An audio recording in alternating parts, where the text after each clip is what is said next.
Assalamualaikum warahmatullahi wabarakatuh. Baik, pada pertemuan ke-7 untuk mata kuliah kalkulus peubah banyak untuk semester 3, tadi matematika, kita akan mempelajari tentang masalah maksimum dan masalah minimum. Ini merupakan penggunaan turunan. Jadi sudah kita pelajari pada pertemuan sebelumnya mengenai turunan. Nah, maksimum dan minimum itu merupakan penggunaan dari konsep turunan. Jadi definisinya adalah misalkan f itu fungsi yang memetakan domain ke range dan c itu elemen dari domain, itu nilai fc disebut nilai maksimum apabila nilai fc tersebut besar atau sama dengan nilai fx untuk setiap x elemen domain tersebut. Jadi domain ini biasanya uh, diimplementasikan ke dalam bentuk selang gitu ya. Domainnya nanti akan diketahui dalam bentuk selang. Nah, jadi C itu anggota dari selang tersebut. Nah, nilai dari FC itu harus besar sama dengan nilai dari Fx, X-nya juga berada di dalam selang tersebut. Nah, itu disebut nilai maksimum. Apabila Fc itu kecil dari atau kecil sama dengan Fx, jadi kalau Fc-nya kecil dari Fx untuk setiap X elemen selang tersebut, maka Fc itu disebut nilai minimum. Nah, nilai maksimum atau minimum ini yang disebut dengan nilai ekstrim. Jadi kalau diminta menentukan nilai ekstrim, maka kita berarti menentukan nilai maksimum atau minimum. Contoh, misalnya, saya punya fungsi fx sama dengan x kuadrat. X elemen selang tertutup min 1 sampai 2. Nah, ini kan selang tertutup. Artinya domainnya itu adalah selang antara min 1 sampai 2. Selang artinya interval ya, jadi antara min 1 sampai 2. Ini elemen bilangan real, jadi dibayangkan sebuah garis bilangan, angkanya adalah angka-angka yang berada antara min 1 sampai 2. Min 1 ikut, 2 juga ikut karena selangnya seperti ini. Apa tanda kurungnya itu tanda kurung siku. Kita udah mempelajari di awal-awal pertemuan kalkulus peubah banyak bentuk-bentuk selang. Bentuk-bentuk apa namanya tanda kurung seperti ini namanya menandakan sebuah interval ya. Kalau tanda kurung siku berarti min 1 ikut, 2 ikut. Nilai maksimumnya adalah 4 sama dengan F2, sedangkan nilai minimumnya adalah 0 sama dengan F0. Nah, perhatikan grafiknya. Jadi ini adalah grafik dari X kuadrat untuk X elemen min 1 sampai 2. Jadi X itu sumbu X. Di sumbu X antara min 1 sampai 2. Digambar grafik kurvanya, ini kan grafik fungsi kuadrat. Nah, kalau kita masukkan 0 ke F, berarti 0 kuadrat itu 0. Kalau kita masukkan angka 2, itu 2 kuadrat 4. Maka di sanalah yang paling kecil dan yang paling besar. Nah, nilai maksimum dan minimum itu berada di sumbu Y. Titik ekstrim, nilai ekstrim itu di sumbu Y. Ya, nanti titik kritis berada di sumbu X. Nah, kenapa 0 itu nilai minimum? Karena 0 yang paling kecil di sumbu Y ini. Kan angkanya itu berarti, nah ini di kurva ini, yang paling rendah kan 0. Yang paling tinggi siapa? 4. Berarti 4 itu nilai maksimum. 0 adalah nilai minimum pada selang tertutup min 1 sampai 2. Nah, itu maksudnya ya. Apa yang dimaksud dengan nilai maksimum? Yaitu nilai pada sumbu Y ini yang paling tinggi pada kurva tersebut. Kalau 0 itu yang paling rendah. Nah, 0 ada di dalam selang ini. 2 juga ada di dalam selang ini. Jadi tidak boleh menggunakan angka lain selain min 1 sampai 2. Jadi kalau min 2 boleh enggak? Tidak, karena min 2 itu tidak terdapat di dalam selang begitu. Teorema eksistensi nilai ekstrim. Nah, ini ada teorema, definisi teoremanya itu berbunyi, jika f itu fungsi kontinu, Nah, ingat ini kata kuncinya continue, jadi F-nya harus continue pada selang tertutup. Jadi selangnya harus tertutup karena selang ada yang terbuka ya. Maka F akan mencapai nilai maksimum dan minimum pada selang tertutup tersebut. Jadi seperti contoh pada grafik ini ya, selang tertutupnya min 1 sampai 2, maka minimumnya ada di sana di antara min 1 sampai 2 dan maksimumnya juga antara min 1 sampai 2. Itu maksudnya. Maksud dari teorema ini. Teorema ini mengatakan bahwa kekontinuan merupakan syarat cukup bagi eksistensi nilai ekstrim. Jadi F-nya harus kontinu agar eksistensi itu keberadaan ya, nilai agar nilai ekstrimnya itu ada begitu. Fungsi pada contoh 1 yang tadi dijelaskan itu merupakan fungsi yang kontinu pada min 1 sampai 2. Tanda-tanda fungsi kontinu itu grafiknya itu tidak putus. Itu fungsinya kontinu. Ini kan mulus ini, tidak ada putus. Berarti dia kontinu. Fungsi ini mempunyai nilai maksimum dan minimum pada selang min 1, 2. Nah, fungsi yang tidak kontinu juga bisa saja mempunyai nilai ekstrim. Ya, sebagai contoh, fungsi yang didefinisikan sebagai berikut. Nah, ini bisa digambarkan ya, nanti akan saya buatkan lagi video gambar dari fungsi ini, apa yang dimaksud dengan fungsi yang tidak kontinu. Walaupun pernah saya jelaskan tentang fungsi yang tidak kontinu ya. Nah, ini fungsi f(x) sama dengan min 1 jika x-nya sama dengan 0, f(x) sama dengan x jika x-nya antara 0 sampai 1, f(x)-nya itu 2 jika x-nya sama dengan 1. Nah, itu mempunyai nilai maksimum 2, yaitu f1-nya, dan nilai minimum min 1 sama dengan f0. Jadi, dia tidak kontinu, tetapi masih mempunyai nilai ekstrim. Nanti akan saya jelaskan di video tambahan. Namun demikian, ketak kontinuan tidak menjamin eksistensi nilai ekstrim. Jadi, kalau ketak kontinuan, kalau misalnya fungsinya tidak kontinu, itu nilai ekstrimnya bisa ada, bisa tidak. Nah, ini tidak mempunyai nilai ekstrim contoh ini. Kemudian teorema lokasi titik ekstrim. Misalkan daerah asal F adalah selang I yang memuat titik C. Jika FC adalah nilai ekstrim, maka C haruslah merupakan titik kritis. Nah, titik kritis itu, ya jadi C-nya titik kritis, FC-nya nilai ekstrim. Nilai ekstrim diperoleh dari mensubstitusikan titik kritis ke fx-nya. Nah, titik kritis itu ada beberapa macam. Bisa titik kritis itu merupakan titik ujung selang I tersebut. Jadi seperti tadi, titik ujung itu, nah seperti ini. Min 1 dengan 2. Min 1 titik ujung kiri, 2 titik ujung kanan. Itu yang disebut dengan titik ujung. Jadi biasanya titik kritis itu ada di titik ujung. Kalau tidak, ada di titik stasioner. Ya. Jadi ini bisa semua ya. Jadi bisa titik ujung selang, bisa titik stasioner. Nah, apa titik stasioner? Titik stasioner itu apabila kita menurunkan fungsi tersebut, maka C-nya itu kalau dimasukkan ke turunannya hasilnya adalah 0. Nah, kalau tidak dia di titik singular. Jadi titik kritis itu bisa titik ujung selang, bisa titik stasioner, bisa titik singular. Kapan ada titik singular? Apabila F aksen C-nya tidak ada. Nanti akan saya berikan contoh tambahan. Teorema ini mengatakan bahwa nilai ekstrim hanya mungkin tercapai di titik kritis. Karena itu, teorema ini dikenal pula sebagai teorema titik kritis. Untuk menentukan nilai ekstrim suatu fungsi, teorema ini menganjurkan kita mencari titik kritisnya dulu.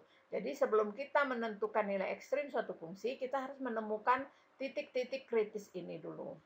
Contoh, tentukan nilai maksimum dan minimum sebuah fungsi. Fungsinya fx sama dengan min 2x pangkat 3 tambah 3x kuadrat tambah 1 pada min 1,2. Nah, titik ujung ini titik kritis. Min 1 titik kritis, 2 juga titik kritis. Nah, turunan F adalah, ya jadi ini diturunkan. Ini turunannya. Titik stasioner itu adalah F aksen X sama dengan 0. Pada saat F aksen X sama dengan 0, maka Ini berarti 6x buka kurung 1 kurang x sama dengan 0, maka diperolehlah x-nya 1 dan x-nya 0 ya. Ini dihitung seperti menghitung persamaan kuadrat biasa. Sedangkan titik singularnya tidak ada. Jadi titik singular itu berapa x apabila f aksennya jadinya tidak ada gitu ya. Dengan demikian terdapat 4 titik kritis. Yang mana saja? Titik ujung min 1, titik stasioner 0, titik stasioner 1, titik ujung kanan 2. Jadi itulah titik-titik kritis. Apabila min 1, 0, 1, dan 2 dimasukkan ke fx, maka nanti dipilih mana yang kecil, mana yang paling besar, itulah nilai maksimum dan minimum. Jadi sekarang dibandingkan nilai F di titik kritis tersebut. Tadi kan sudah saya sebutkan, titik-titik kritisnya dimasukkan ke fungsi asal, maka diperolehlah angka 6, 1, 2, min 3. Ini di sumbu Y semua ya. Maka yang menjadi nilai ekstrim adalah yang paling kecil, ini 6, 1, 2, min 3. Yang paling kecil min 3, berarti ini nilai minimum.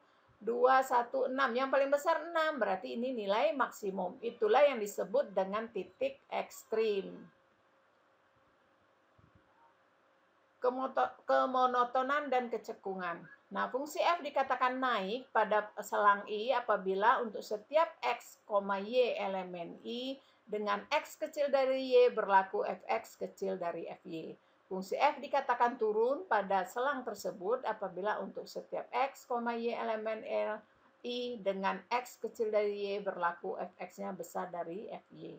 Fungsi f dikatakan monoton pada selang tersebut apabila f naik atau turun pada I.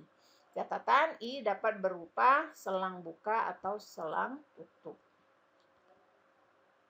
Misalkan f, ini teorema fungsi naik dan turun ya. Misalkan f-nya kontinu, lihat catatannya adalah f-nya kontinu dan mempunyai turunan pada selang I. Dan jika f aksen x besar dari 0 untuk setiap x elemen selang tersebut, maka f itu naik pada selang tersebut. Jika f aksen x kecil dari 0 untuk setiap x elemen selang tersebut, maka f turun pada I. Contoh, diketahui fungsi fx. Kita hitung turunannya, ini diturunkan berarti 3x kuadrat, dikurang 12x berarti min 12, lalu difaktorkan. Difaktorkan dapatlah hasilnya, dari sini x yang sama dengan 2, dari sini x-nya min 2. Lalu buat garis bilangannya min 2 dengan 2. Nah, menggunakan, kalau dia mau cari naik, mencari naik berarti besar dari 0. Ya, f aksen x besar dari 0. Kalau besar dari 0 tandanya kan positif. Nih, kalau kecil dari 0, negatif. Maka menurut teorema di atas, F itu naik pada, nih yang positif, yaitu min 2 ke kiri. Min 2 ke kiri itu kan artinya minta hingga sampai min 2 ya. Di sini kan ada minta hingga sampai 2. Yang positif lagi, 2 ke kanan, berarti 2 sampai tak hingga. Dan turun pada min 2 sampai 2, karena negatif tandanya. Nah, itu untuk menentukan naik dan turun bisa dilihat dari diagram garis bilangan. Misalkan F mempunyai turunan pada interval terbuka AB. Jika F aksen naik pada interval tersebut, maka grafik fungsi F cekung ke atas pada interval tersebut. Jika F aksen turun pada I, maka grafik fungsi F cekung ke bawah pada I. Nah, seperti ini maksudnya. Cekung ke atas, cekung ke bawah. Nah, teorema kecekungan fungsi itu misalnya F mempunyai turunan kedua pada I jika F double aksen besar dari 0 untuk setiap X elemen interval tersebut, maka grafik fungsi F cekung ke atas pada I apabila F double aksennya besar dari 0, dia cekung ke atas. Jika F double aksen X-nya kecil dari 0, maka grafik fungsi F cekung ke bawah. Contoh, diketahui Fx, maka turunan pertama dan turunan kedua. Kita periksa tanda pada turunan kedua. 6x sama dengan 0, itu x-nya berarti 0. Jadi ini 0. Nah, kirinya berarti dimasukkan kiri dari 0. Kiri dari 0 berapa? Kiri dari 0 itu min 1 misalnya. 6 kali min 1 kan min 6, berarti negatif. Kanan dari 0 berapa? 1 misalnya. 6 kali 1, 6, berarti positif. Nah, menurut teorema di atas, apa teoremanya? Positif menjadi cekung ke atas gitu. Jadi untuk cekung ke atas cari yang positif. Berarti antara 0 sampai tak hingga. Cekung ke bawah ini, cekung ke bawah berarti ambil yang negatif kan, F double aksen X-nya kecil dari 0, maka dia cekung ke bawah. Maka yang ini 0 ke kiri. 0 ke kiri itu nulisnya adalah minta hingga, 0. Pakai tanda kurung biasa. Tanda kurung biasa itu menandakan bahwa minta hingganya enggak ikut, nolnya juga tidak ikut. Karena kenapa? Karena dia pakai tanda besar saja dan kecil saja, tidak ada tanda sama, sehingga nol ini tidak ikut. Kemudian apa itu titik belok? Titik belok itu titik C, FC. Jadi misalnya saya tunjukkan di sini C, FC-nya itu misalnya ini, titik yang ini. Itu artinya C-nya 2, FC-nya 16, berarti C, FC itu 2,16. Disebut titik belok atau titik balik F apabila F cekung ke atas di kiri, C, dan cekung ke bawah di kanan C, atau sebaliknya. Pada contoh sebelumnya, 0,0 ini merupakan satu-satunya titik belok untuk fungsi X pangkat 3 kurang 12X. Ya, ini contoh titik belok. Kenapa dia disebut titik belok? Karena F cekung ke atas di kiri C, ini cekung ke atas di kiri C, cekung ke bawah di kanan C ini. Ya, jadi ini disebut titik belok. Kemudian apa itu maksimum dan minimum lokal? Nilai FC disebut nilai maksimum atau minimum lokal dari fungsi tersebut apabila FC-nya besar sama dengan Fx atau FC-nya kecil sama dengan Fx di sekitar C. Gitu. Nilai maksimum atau minimum lokal disebut nilai ekstrim lokal. Untuk menentukan maksimum lokal dan minimum lokal dapat dilakukan uji turunan pertama. Jadi ini caranya, ya bisa dibaca. Sama seperti tadi, uji turunan pertama berarti menguji nanti pakai garis bilangan. Ini contohnya, menentukan maksimum dan minimum lokal dari fungsi ini. Maka turunkan dulu, dapatlah X-nya dari sini 2, dari sini min 2. Ya. Ini di F aksen X-nya sama dengan 0 ya. Menurut uji turunan pertama, F-2 merupakan nilai maksimum lokal dan F2 merupakan nilai minimum lokal. Nah, bisa juga menentukan maksimum lokal dan minimum lokal menggunakan uji turunan kedua. Nah, ini bisa dipelajari sendiri uji turunan keduanya, tetapi bisa nanti dipilih salah satu untuk menentukan maksimum lokal dan minimum lokal, bisa menggunakan uji turunan pertama saja atau menggunakan uji turunan kedua. Kenapa? Karena hasil dengan menggunakan uji turunan pertama sama saja dengan hasil yang diperoleh dengan menggunakan uji turunan kedua. Nah, kemudian maksimum dan minimum banyak dipakai dalam kehidupan sehari-hari. Jadi turunan itu dapat dipergunakan dalam menyelesaikan masalah sehari-hari yang berkaitan dengan masalah memaksimumkan atau meminimumkan fungsi. Nah, langkah pertama yang harus dilakukan adalah memodelkan masalah tersebut menjadi fungsi satu perubah.